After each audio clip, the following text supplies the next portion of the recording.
Hey friend, it's Karey, and welcome back to Mind-Body Connection, where we heal our minds, bodies, and beliefs, one honest conversation at a time.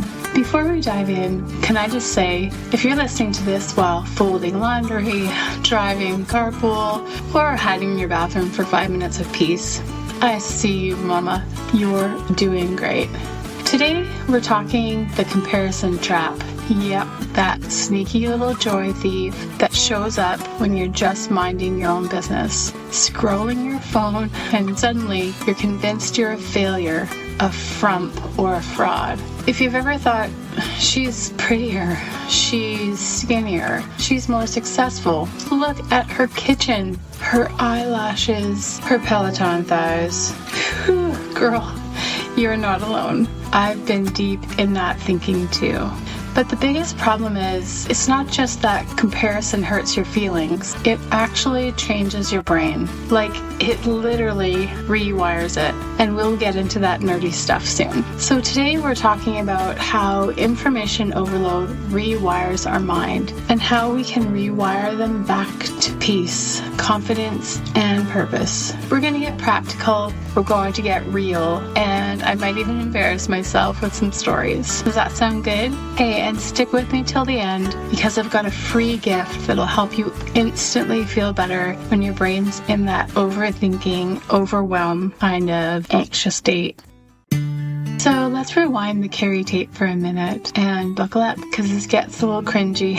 I remember being a young girl on the swim team, a teenager in drama class, then a young mom, and finally a mental health therapist, and still thinking, if I could just be prettier, or if I could just lose more weight, then I'd feel good enough. I was literally helping people love themselves while secretly Googling how to lose 20 pounds in a week at 2 a.m. The irony was not lost on me. I remember one specific moment. I was at the superstore, because isn't every revelation at the shopping center? And I saw this woman. She was gorgeous. She had the cutest outfit, and her kids were perfect and behaving. She was buying organic everything, while I'm over here with my yoga pants that haven't really seen yoga, grabbing whatever's on sale. And I stood there in the soup aisle, having a whole identity crisis, because this stranger I saw had her whole life together, and I was, well, just me. I went home feeling less than, frustrated, and beating myself up for the 100th time that week, wondering why I couldn't be skinnier and have that thick, wavy hair I so desperately wanted. I was miserable. I started searching online again to see where I could find that magic pill or drink or potion that would fix me. But here's a plot twist. A week later, I saw that same woman at church. She came up to me. She said, "Oh, I loved your drumming today. You're so talented.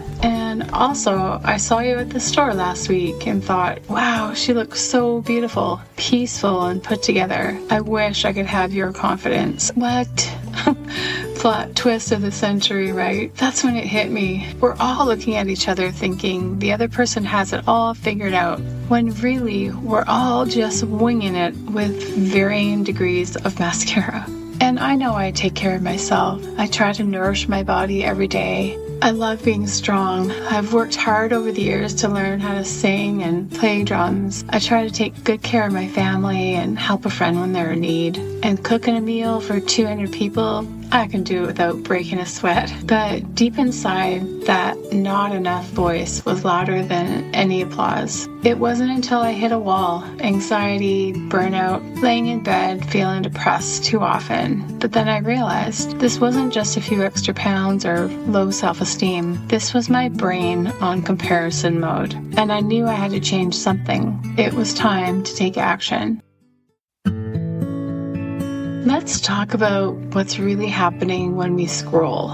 And by scroll, I mean that thing we do for just 5 minutes that somehow turns into an hour, and suddenly we know everything about our high school acquaintances, cousins, best friends' wedding. My favorite neuroscientist, Dr. Leaf, explains that our brains literally rewire themselves based on the information we consume. As we talked about before, this is called neuroplasticity. Basically, our brains are like Play-Doh that never hardens. Every time we get online and start to scroll past hundreds of posts, videos, reels, images, captions, memes, we're teaching our brains to constantly compare, react, judge, and race. We're conditioning our minds to stay in beta state, which is high alert, low peace. It's like living in permanent fight or flight mode, except instead of running from a lion, we're running from Susan's perfect kitchen renovation. And here's what's wild. Studies show that seeing just 50 images in rapid succession, hello Instagram stories, triggers the same stress response as being chased by a wild animal. Your brain can't tell the difference between real danger and Jennifer's gym selfie at 5 a.m. Jim Quick says, your mind is like a garden. What you feed it is what grows. Well, girl, if we're feeding it flawless highlight reels, filters, and hustle culture 24/7, guess what grows? Insecurity, self-doubt, anxiety, perfectionism. It's like planting weeds and wondering why your garden looks terrible.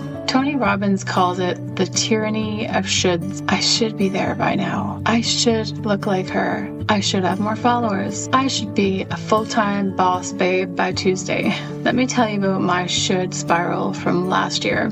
I saw this podcaster who is younger than me and started their business around the same time. They had 100,000 downloads in a month. 100,000. I felt so defeated. So naturally, I started to spiral. I should post more online. I should be funnier. I should have better content. I should hire an expert to coach me, or maybe move to the big city. I went from she has more downloads to I should relocate and change my entire life in about 30 seconds. That's not inspiration. That's internal bullying, and it's exhausting. If it's okay, I'm going to get a little spiritual for a second, because the Bible says something radically different than what the world tells us. In Psalm 139, it says, you are fearfully and wonderfully made. And another verse says, you're God's masterpiece, created in Christ to do good work. Can we just sit with that for a second? God's masterpiece. Whether you believe in God or not, you are a masterpiece. You're not a rough draft or practice round. You're a masterpiece. So let me ask you, if you're a masterpiece, then why are you comparing yourself to someone else's Instagram reel? Something that's probably not even real. Here's what I love about this. You know how every artist has their own style? Like Van Gogh didn't look like Picasso, and I think, man, I need to paint more cubes. And they each had their own genius, their own purpose, and their own beauty. It's the same with us, honey. You weren't made to copy. You were made to create. You weren't made to impress. You were made to impact. Your beauty, your calling, your timeline. It's divine, not designed for the explore page. I love what Lisa Turker says. We were never meant to carry the weight of everyone else's expectations. That includes the expectation we create in our own minds based on what we see online. There's no Pinterest board in heaven of how your life should look. There's a plan for your life. So how do we reset our brains? How do we get out of this comparison hamster wheel? This is where mindfulness comes in. And before you roll your eyes again and think, oh, here we go, we need to sit cross-legged and start no, it's not like that. I'm not that kind of crunchy. In just 15 minutes a day of tuning in instead of scrolling out, this can change everything. Mindfulness slows the brain. It literally changes your brain waves from those frantic beta waves to peaceful alpha waves, out of that toxic comparison state and into peaceful awareness where we can observe without judgment. Think of it like this. Instead of being in the tornado of thoughts and emotions, mindfulness lets you step back and watch the tornado from a safe distance. You can see it, acknowledge it, but you don't have to get swept up in it. You don't need to meditate on a mountain in Tibet, but if that's your thing, then go ahead. You just need to breathe, feel, notice, and be in the moment. Here's a simple practice. It's called the 5-4-3-2-1 grounding technique. Start by noticing 5 things you can see, then 4 things you can touch, Next, 3 things you can hear, 2 things you can smell, and then 1 thing you can taste. This literally pulls your brain out of comparison mode and into the present moment. Try it right now while you're listening. Put me on pause and I'll wait. See? If you tried this, it's an instant reset. Also, maybe mute a few accounts while you're at it. Yeah, even your friend from college who makes you feel bad about your lack of abs, she'll survive. Speaking of resets, I've created something special for you. It's called the 15-minute mindfulness reset, and it's a simple method to calm your nervous system, rewire your brain, and stop the scroll cycle from stealing your peace. It's not some woo-woo meditation that requires crystals and essential oils, although I do love jewelry and things that smell good. This is practical, science-backed, and you can do it in your car, your kitchen, or even your bathroom hiding spot. You can literally go there right now to my website and download it, or you can find the link in the description. I'll put the link in the description of the show notes, and it's completely free because honestly, we all need this in our back pocket. Before we close, let me give you 5 quick reframes that I personally use when I catch myself spiraling. Write these down, screenshot them, tattoo them on your forehead, whatever it takes. Number 1, she's not my competition. She's my proof. If she can do it, I can too. In my way, my time, my voice. Her success doesn't subtract from mine. There's room for all of us at the table. Number 2, I bless what I see. Instead of judging or envying, I bless that woman. I thank God for her and what He's doing in me. This literally changes your brain chemistry from envy to gratitude. Number 3, I am not behind. I am on perfect timing. Say it with me. I'm right on time. Take a deep breath. God's not running late with your breakthrough. He knows. Number 4, her highlight reel is not my behind the scenes. You're comparing your messy middle to her polished final product. That's like comparing your rough draft to Shakespeare's published work. It's not fair and not accurate. Number 5, what if this trigger is actually a teacher? When I feel that comparison pang, instead of pushing it away, I ask, what is this showing me about what I want? What am I being called towards? Sometimes jealousy is just misdirected inspiration. Okay, let's get practical. We'll call this tool time. It's kind of a tool. Oh, there's always tools. Just wanted to do that. So this week's challenge is... actually, I've got 3. So there's 3 challenges. Number 1, the phone flip. For the next 7 days, every time you pick up your phone to scroll, flip it face down and take 3 deep breaths. Ask yourself, am I really looking for connection, information, or am I trying to escape something? Then decide if you really want to scroll or if there's something better you can do. Challenge number 2, the gratitude flip. Every time you catch yourself comparing, immediately list 3 things you're grateful for about your own life, out loud if possible, or write it down. Your brain can't be grateful and envious at the same time. I'm serious, just try it. And challenge number 3, the compliment offensive. Instead of competing, start celebrating. Comment genuinely on 3 posts this week. Cheer the other woman on. Celebrate their wins. Because when we lift others, we literally lift ourselves too. So I want to end with this, and I need you to really hear me. I mean, I know you hear me, you're on a podcast, but listen.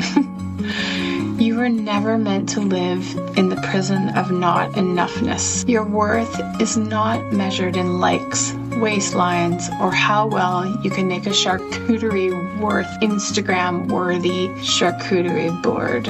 I spent years thinking I had to be something more to deserve love, peace, and confidence. But friend, the more you realize who you already are, the less you need to perform. Here's what I wish someone had told me at 16 and 25 and 35, which, was just last year.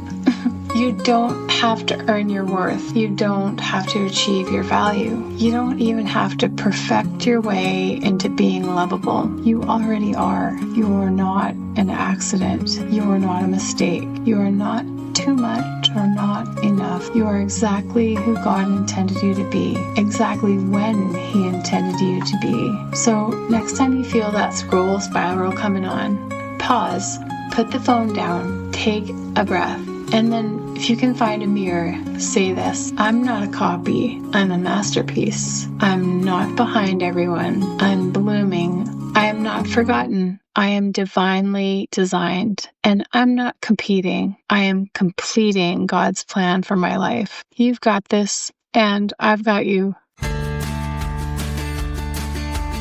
If this episode spoke to your heart, please leave a review. Those reviews help other women find the show when they need it most. Maybe share it with a friend who might need to hear this today. And don't forget about the free download. The website is in the show notes. If you want to go deeper, maybe into coaching and healing, into learning how to actually feel good enough from the inside out, please reach out. I would love to support you on this journey. Remember, you are enough, you are loved, and you're exactly where you need to be. Until next time, keep showing up with heart. I'm Karey Smith, and I believe in you. And don't forget, be a little kinder to yourself today.